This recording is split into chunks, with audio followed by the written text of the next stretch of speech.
Touch Messengeris yra mūsų idėja, aš atstovauju Mokymo LT ir taip, prašau, pirmą skaidrę.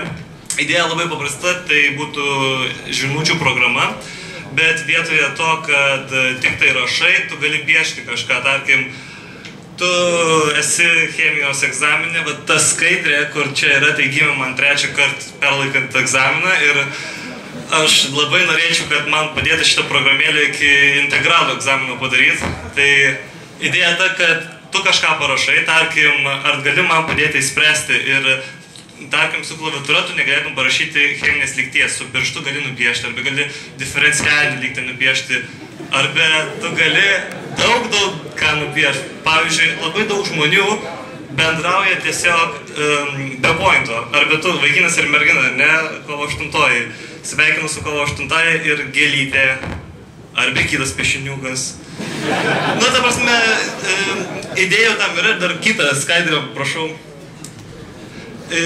Panaudojimas labai platus ir mes išvilgiam daug nišų ir marketingo, tai kad galim sukurti naują terpę, žmonės išmoks piešti telefonu, nes pasirodo 45% išmaniųjų turi didesnius negu 4 colio ekranus.